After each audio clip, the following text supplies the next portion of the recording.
Eu era pequeno quando eu estudava, mas parece que o pessoal ainda não sabe disso, né? Essa discussão não é sobre uma mulher que apanhou de um marido, é a questão do feminino, é a questão da mulher, é a questão da relação do masculino com o feminino, da história da humanidade que é contada sempre pelo masculino, nunca pela versão do feminino, né? Pelo menos eu não lembro muito de uma história significativa do humano contada pela versão da mulher. Vocês podem começar a escrever isso, né? Pegar todas as histórias e recontar. Seria uma boa proposta. De repente publica aí alguma coisa, né? Bom, eu vou começar com a primeira questão. Sumiu dali, mas eu tenho minha cola aqui. As características da abordagem teórica. No caso, a minha é o psicodrama.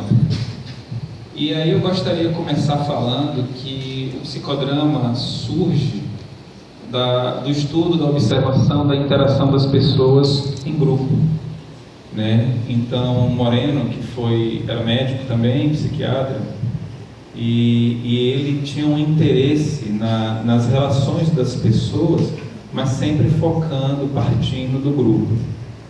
É importante dizer também que Moreno, ele nasce da religião.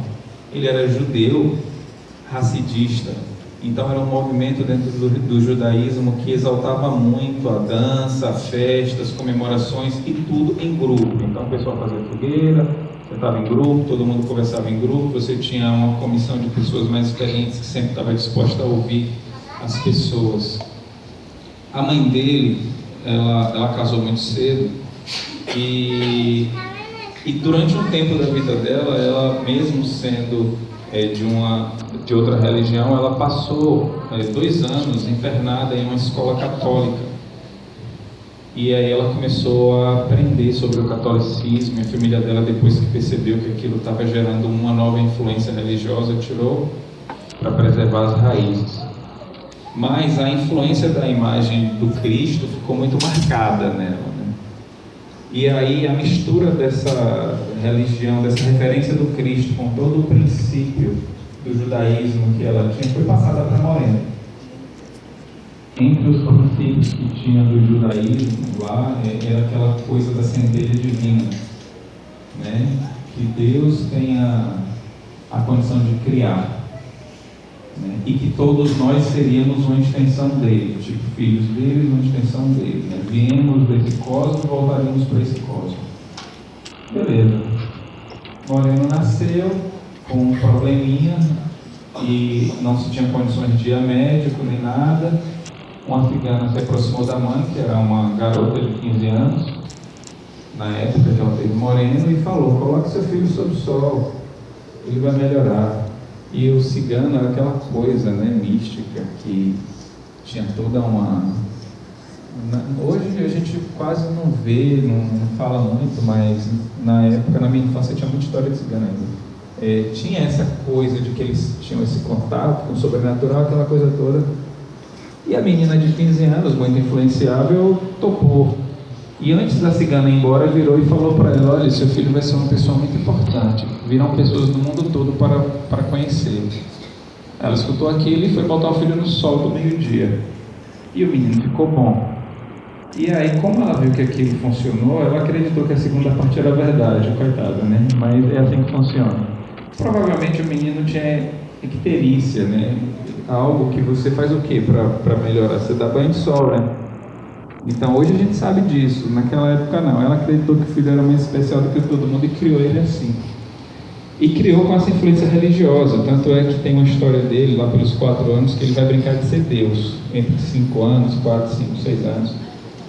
Ele só brincava de temas religiosos. E ele sempre era Deus. Os outros eram os anjos. Um coleguinha veio e falou: se você é Deus, por que você não voa? Ele pulou de onde ele estava e quebrou o braço. Mais tarde, adulto, ele disse que foi a primeira experiência psicodramática da vida dele, né? Fazendo reflexões. Detalhe, tem uma significação, né? Essa classificação dos cinemas não é muito coerente. Então é a questão de ir sempre à ação. Por isso que ele falou que esse negócio de pular foi o primeiro momento psicodramático da vida dele. Então Moreno cresce com uma série de problemas familiares, né? O pai tinha seus 30 e tantos anos quando a mãe dele tinha 15, então era uma relação que não tinha muito como dar certo. Mas mesmo assim ela teve vários filhos. E Moreno começou a ficar independente cedo. Com 15 anos ele morava só, ele trabalhava, né? Ele questionava sempre a sociedade e as instituições. Então ele já cresce olhando para as instituições. A primeira faculdade dele é de filosofia. E na faculdade de filosofia ele é contemporâneo de Buber, e juntos eles criam um jornal e desenvolvem vários temas existencialistas, né? Moreno e Buber e outros, né? E ele vai nesse movimento existencialista do eu e do tu, de desenvolver conceito e de buscar sempre as relações. Então tudo estava fundado nas relações.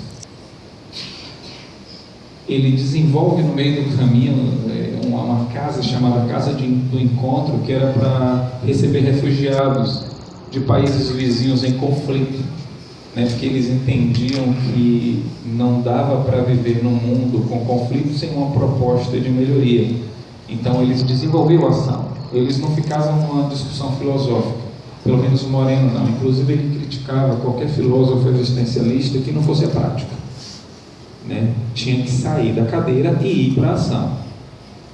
Então ele tenta criar uma religião chamada Seinismo, que é a religião do encontro, ainda muito envolvido por essa questão religiosa, né? E essa religião pregava uma relação entre as pessoas que seria saudável.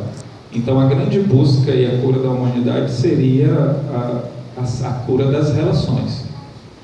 Ele viu que não ia dar certo, e aí ele resolveu criar, né, na sua continuidade, na sua caminhada, né, uma abordagem psicoterápica. Porque logo depois da faculdade de filosofia, que ele nem termina, ele muda para a faculdade de medicina. E na faculdade de medicina ele começa essa nova caminhada, né, e é onde ele percebe que ele pode atingir o objetivo dele através do tratamento das pessoas. Mas por que é importante falar disso primeiro? Porque Moreno, ele começa estudando e trabalhando as relações sem um propósito ainda psicoterápico, desde processos religiosos, deixando depois os processos religiosos e passando para a área da saúde. Então, por exemplo, ele acompanhava um professor, essa é uma história que eu acho muito interessante, um professor de ginecologia que ia verificar os prostíbulos da cidade para poder fazer o acompanhamento das doenças nas mulheres que eram prostitutas. Moreno ia, né, como se fosse acompanhando essa coisa toda. Enquanto o professor estava fazendo as avaliações, Moreno estava conversando com elas. E depois que ele ia embora, Moreno voltava, e aí ele passou um tempo indo no prostíbulo, né, e lá conversar com as prostitutas. E aí, o que acontecia? Ele entendia que enquanto o professor estava olhando a questão do corpo, ele olhava a questão da pessoa. Ele dizia assim, mas essa mulher aí, ela sabe o que ela é, assim, ela é prostituta, ela sabe o que está acontecendo com ela sabe qual é a sociedade que ela está, ela sabe o que os homens pensam dela, ela sabe isso. Então ele achava que a doença dela não era uma doença do corpo, era a doença da consciência, no sentido, ela tem consciência do quê? O resultado das visitas de Moreno a esse prostíbulo foi a criação do primeiro sindicato das prostitutas de Viena, e elas conseguiram direitos, né? E aí ele entrou nessa. Ele era um médico que ia tratar a condição social das pessoas, né? Ele entendia, e aí volta à aplicação dos princípios religiosos dele. Ele entendia que todo ser humano é uma extensão divina. Sendo assim, todo ser humano deveria criar, porque Deus cria. Se Deus cria e Deus é perfeito, o ser humano deveria criar para ser perfeito, não no sentido de perfeição, como